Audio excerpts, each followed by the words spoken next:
British company వాడి కంటే కూడా నువ్వు యథార్థంగా నాకు శాలరీ ఇస్తావు బీహారీ అంటున్నాను. వెళ్ళి బీహార్లో సేవ ప్రారంభించారు. బీహార్లో సేవ ప్రారంభించిన తర్వాత వాళ్ళ మమ్మీ వాళ్ళు అరే పెళ్లి చేసుకోరా, పెళ్లి చేసుకోరా, పెళ్లి చేసుకోరా. ఇదేగా కొంతమంది టార్చర్గా భావిస్తారు, కొంతమంది హ్యాపీ అవ్వచ్చు.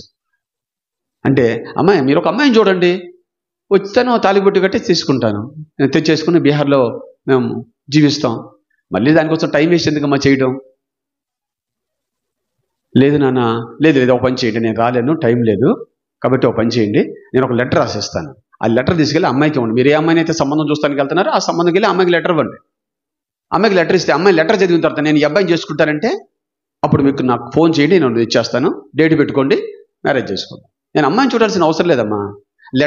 లెటర్ అమ్మాయి చదివి ఓకే చేస్తే చాలు. నా పేరు అగస్టిన్ జబకుమార్, నేను ఈ విధంగా చదువుకున్నాను, యేసు ప్రభుని నేను సంపూర్తిగా నమ్ముకున్నాను, ఆయన బీహార్ పరిచర్యకి నన్ను పంపించాడు, ఇప్పుడు నేను అక్కడికి వెళ్తున్నా, అక్కడ నేను సేవ చేస్తున్నాను, నా చావు అక్కడే, అక్కడి నుంచి నేను బయటికి రాను, నేను బర్త్డే పార్టీలకి రాను, నేను మా మమ్మీ డాడీ నిద్రించినా కూడా నేను రాను, మ్యారేజ్లకి నేను రాను, నన్ను వివాహం చేసుకుంటే మీ అమ్మగారు పుట్టినరోజులకు నువ్వు వెళ్ళలేవు, డెత్లకి వెళ్ళలేవు, ఫంక్షన్స్కి వెళ్ళలేవు, కాబట్టి నీకు ఇష్టమైతే నన్ను నువ్వు వివాహం చేసుకోవచ్చు. ఈ లెటర్ చదివిన అమ్మ ఎవరన్నా ఈ అబ్బాయి నేను చేసుకుంటానంటదా? ఒక ఆవిడ అన్నదంట, నేను ఇతనే నాకు కావాలి. ఇలాంటి యూత్ కావాలి మనకి, ఇలాంటి ఆడపిల్లలు కావాలి మనకి. ఏంటి ఈ రోజున ఏంటండి ప్రేమ? ఏం ప్రేమ అసలు? ఈ రోజున చూస్తే ప్రేమ, గుద్దుకుంటే ప్రేమ, ఏంటండి ఇవన్నీ? కల్వరి సిలువలో ఉన్నటువంటి ప్రేమను రుచి చూసినటువంటి వాళ్ళు ఎవరు కూడా లోక సంబంధంగా ప్రేమలో పడరు. ప్రియమైనటువంటిది దేవుని బిడ్డలారా, కాబట్టి ఆ లెటర్ చదివి అవడందంట నాకు ఇలాంటి అబ్బాయి కావాలి. వాళ్ళు చెప్పారు, అరే అమ్మాయి నేను ఇష్టపడుతుందిరా. అయితే ఈ అమ్మాయి ఎవరో సరిగ్గా లోతైనటువంటి సర్వసత్యం తెలిసినటువంటి అమ్మాయి. వచ్చాడు, అమ్మాయిని మ్యారేజ్ చేసుకున్నాడు, వెళ్ళిపోయారు.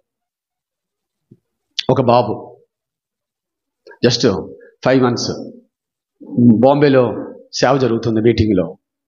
మీటింగ్ జరుగుతుంటే 5-6 days మీటింగ్ అది జరుగుతూ ఉంటే ఆ మీటింగ్లో ఉన్నారు అగస్టిన్ అన్న. ఉంటే ఫోన్ వచ్చింది, సెకండ్ డే బాబుకు బాగోలేదు. ఏం చేసేది? సెకండ్ డే మీటింగ్ అమ్మా, మీటింగ్ అయిన తర్వాత వస్తాను. 4th day మీటింగ్ వచ్చింది, వాడికి చాలా సీరియస్గా ఉంది. ఏం చేయమంటావు? 4వ రోజు మీటింగ్, ఇంకా 2 రోజులు, 3వ రోజు బాప్తీసాలు ఇచ్చి వచ్చేస్తాం. 5వ రోజు ఫోన్ వచ్చింది, బాబు చనిపోయాడు. అయితే ఓ పని చేయి, నేను రాలేను, మన ఇంట్లో ట్రాక్స్ అట్టపెట్టి ఉంది, ఆ అట్టపెట్టిలో బాబుని పెట్టేసే. మనకు తెలిసినటువంటి వాళ్ళు అప్పటికి వాళ్ళకి చర్చి బిలీవర్స్ కూడా లేరు. అక్కడ ఉన్నటువంటి మనకు తెలిసినటువంటి 2 బ్రదర్స్ని, వాళ్ళు కొంచెం నమ్ముతున్నారు కదా, వాళ్ళిద్దరిని తీసుకుని సమాధికి వెళ్ళు, సమాధిని తవ్వు, నువ్వే బరియలు చేసే.